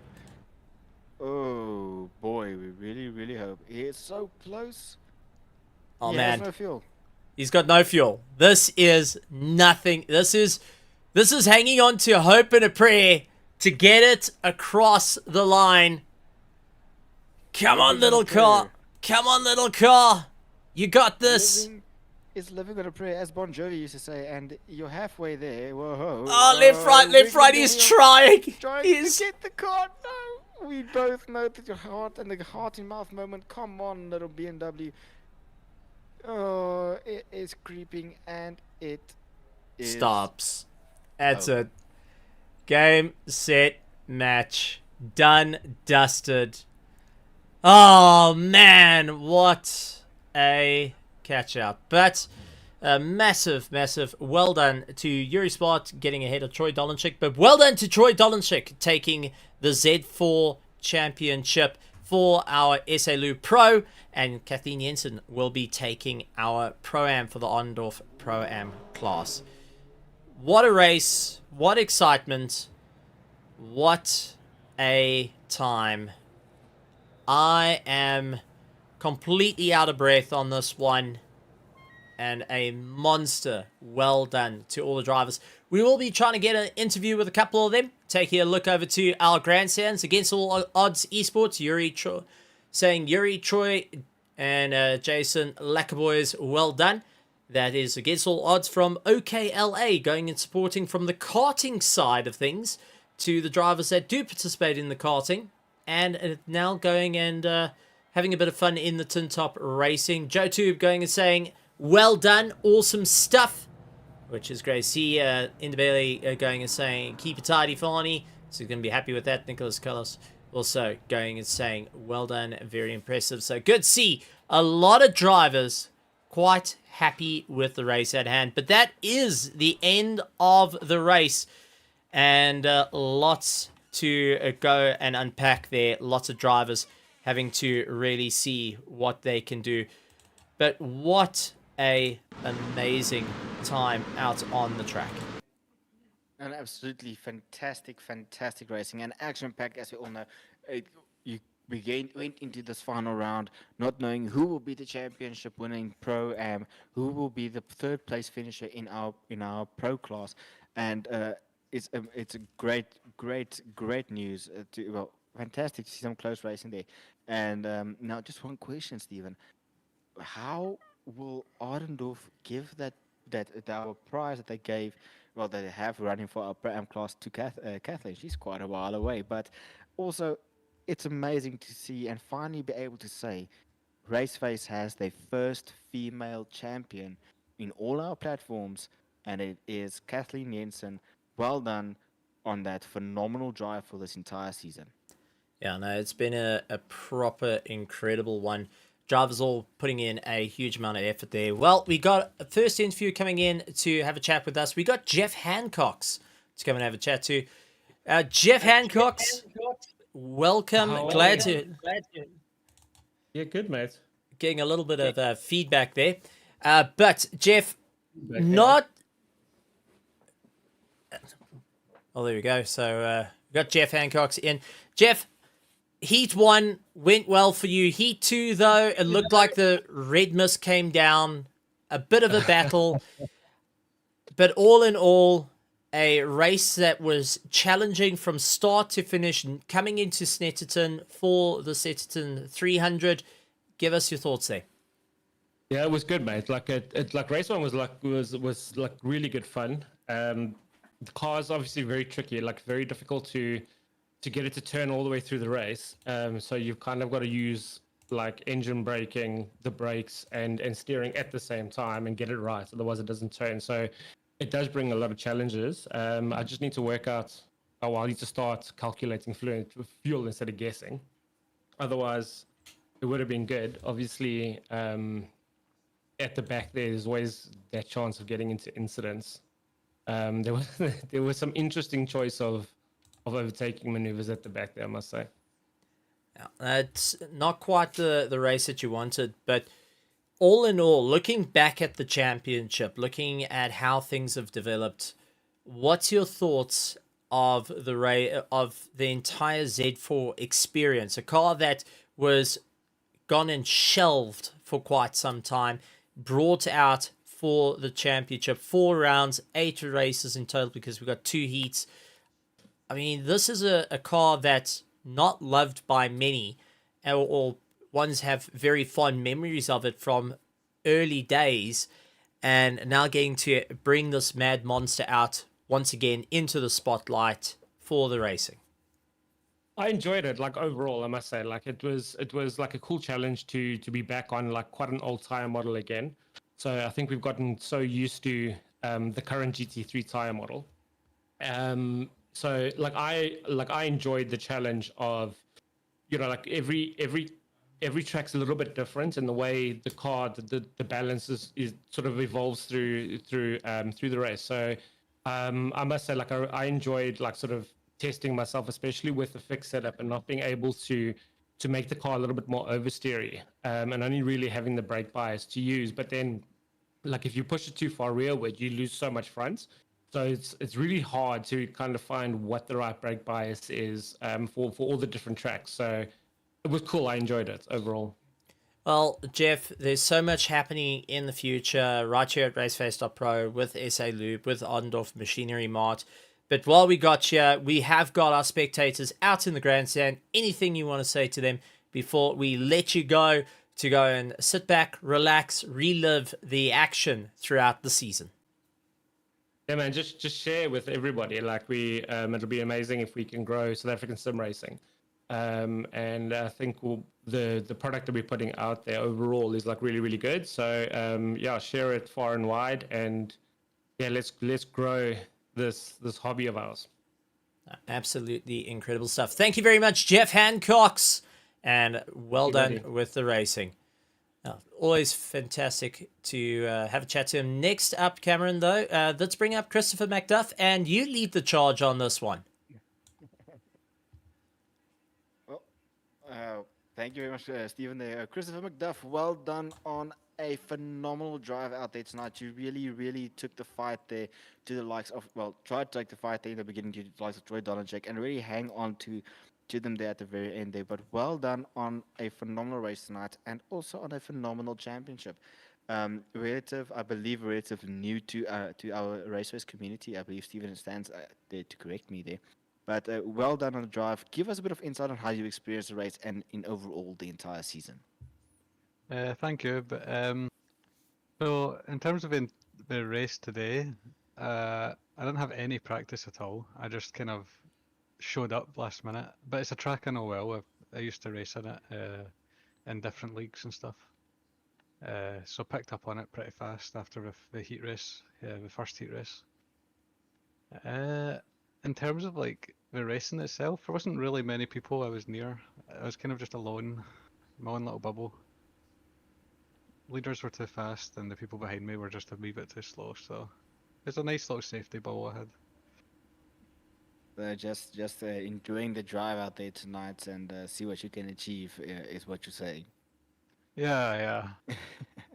Well, in terms of a season, it's the first time I've actually driven this car seriously with competitive drivers, and I struggled quite a bit in the first two races.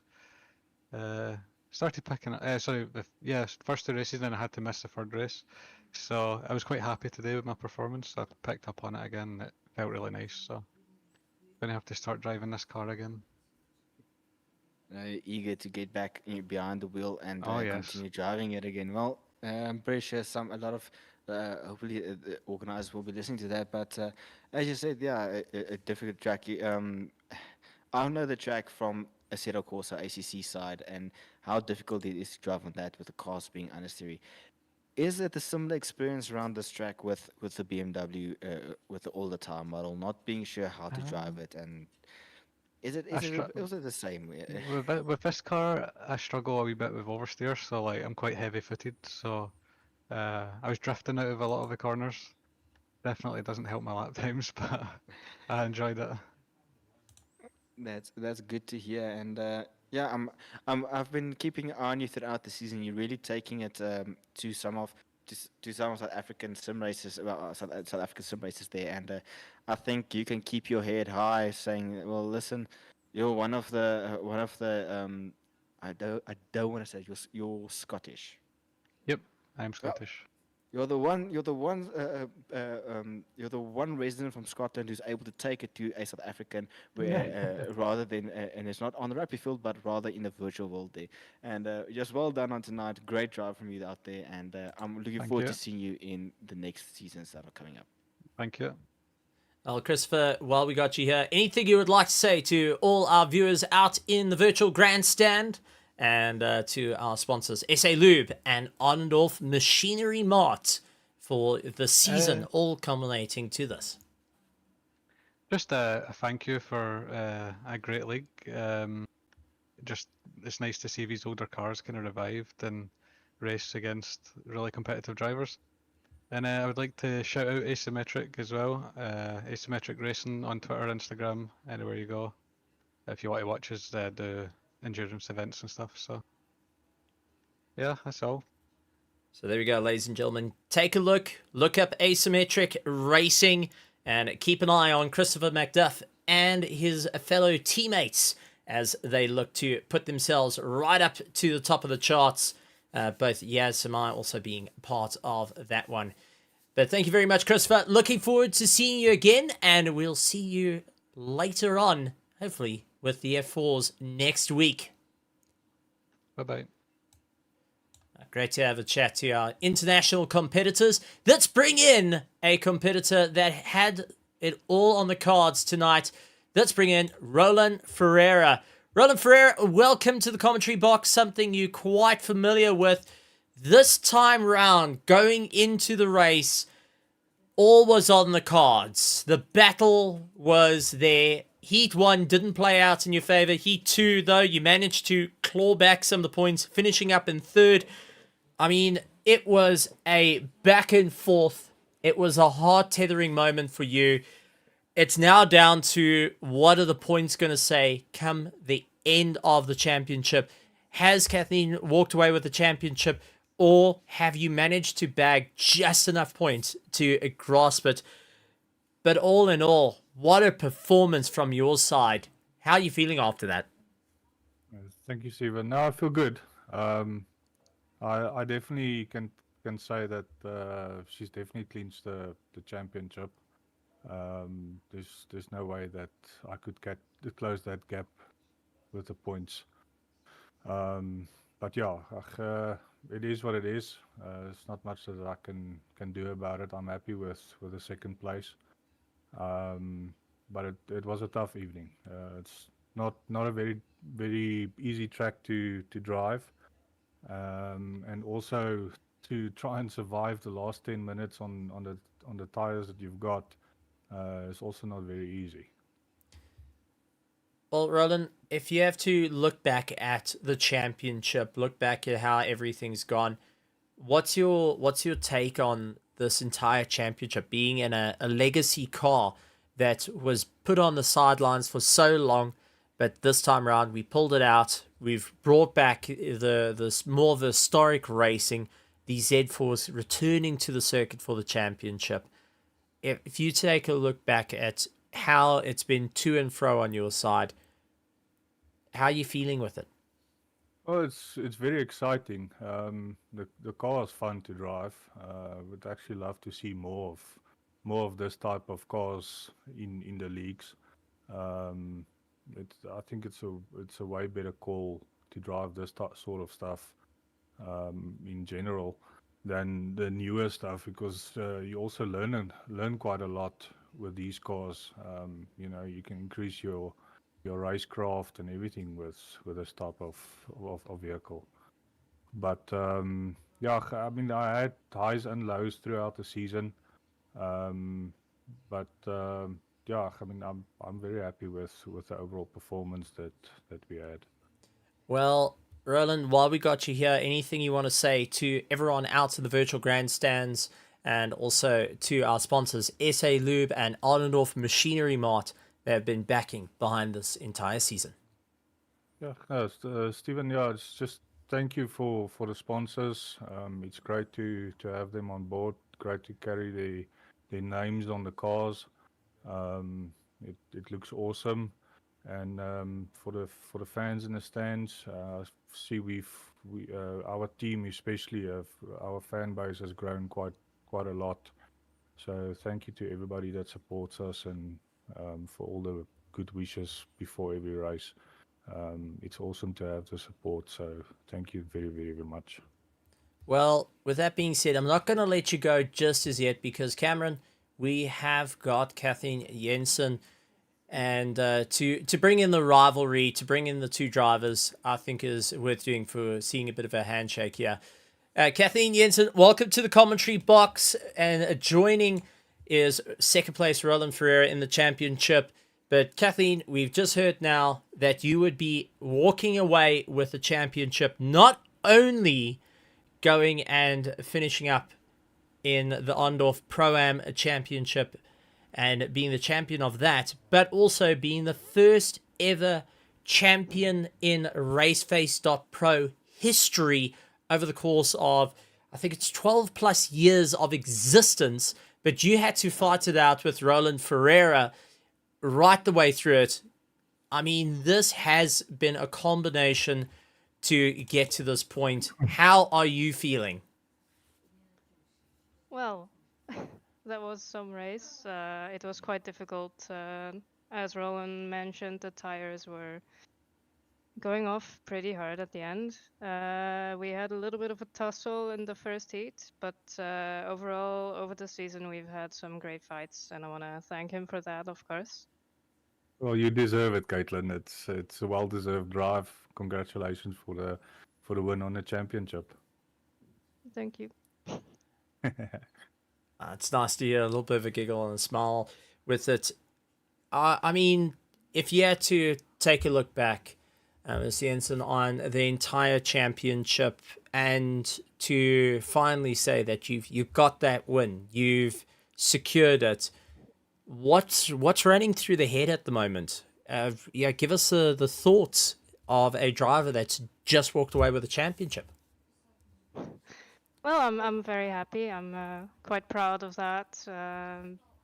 It's actually one of my first real league races, and I was happy to have people that did some clean racing, but also close racing. It was just a lot of fun, and getting this car back out of the legacy hole it was put in by iRacing was also fun. I learned a lot of new tracks, new drivers, maybe new friends. It was a lot of fun. Well, with that being said, congratulations to yourself and congratulations to Roland Ferreira. Ms. Jensen, anything you want to say to the virtual grandstands and to our sponsors, SA Lube and Arndorf Machinery Mart, before we let you both go and go and enjoy the celebrations with your respective teams? Well, thank you to the sponsors for making this possible, and the fans. I hope you had something fun to watch. I definitely had fun in the car, and then also to you as the commentators. You also made the streams fun to watch back, so thank you for that. Oh, thank you very much. Well, big thank you, Ms. Jensen and Mr. Ferreira, for joining us, and we look forward to seeing what you guys can do in the upcoming seasons. Keep an eye on the social media because it is going to pop with more news coming from Arndorf Machinery Mart and SA Lube, and right here at RaceFace.Pro. Thanks, Stephen. Well, Cameron, with that being said, it brings an end to a lot of racing, and you are up next for the F4s next week. But what's going through your thought process? What's going through your head now, seeing that the Z4s is finally done and dusted? 4 weeks of racing, 2 heats each, 8 races. I mean, this has just been a proper bit of fun for a car that I personally love to pieces, but is a car that you've only been exposed to in this championship. Yeah, it actually just feels a bit more scary now. There's no more buffer between the final round of the F4s. It's great to see the cars at the BMW Z4. I've only seen the car race around Nordschleife with Jimmy Broadbent behind the wheel, and that never ended well for that car at all. And it's great to see the championship getting the chance to revive these cars, the legacy cars, getting some of the history of iRacing and the old BMWs around the track. And yeah, it's great to see some close racing there, and I just know that if we do try to mimic the close racing next week, it's not going to be similar as we go around Bathurst in the F4 open wheelers. The wheels are going to get tangled and cars will be flying. I hope not.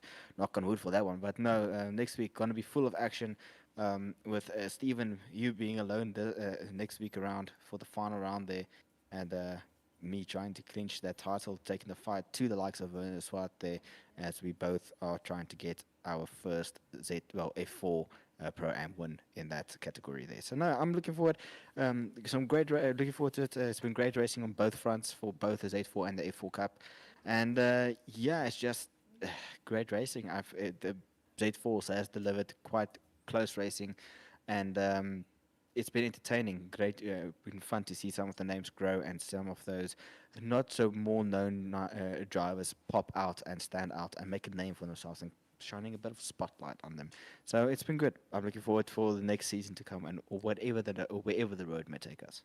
Well, ladies and gentlemen, boys and girls, thank you very much for joining us here at RaceFace.Pro. Make sure you hit that subscribe button along with the bell notification icon. Leave a like if you enjoyed the commentary, and also let us know what was your favorite part of the race and the championship. And also keep an eye on social media for SA Lube, Arndorf Machinery Mart, and here at RaceFace.Pro. Lots in the works. Lots of new things coming, and it is going to be exciting. We may have the Z4s out next time, or we may be switching it up. Who knows? You guys will get to find out soon enough. in the upcoming. Coming up this week, though, on Thursday, we do have our RaceFace GT3 Championship on a Assetto Corsa Competizione. The guys will be going and giving it absolute horns as they take on the Nordschleife 24-hour circuit that's been recently brought into the world of Assetto Corsa Competizione, and we can see who can survive the green hell. But on behalf of the likes of Cameron DeBastos and myself, Stephen Koenig of the THC Productions, we'd like to say thank you very much to all our admin, all our stewards, our drivers, teams, family members, and all those petrol heads that make it fun to come back each and every week. But for the final time, right here for the BMW Z4 Championship, we're going to say thank you very much and close it off with the usual. Good morning, good afternoon, don't say it, Cameron. Good evening and good night, everybody. Everybody.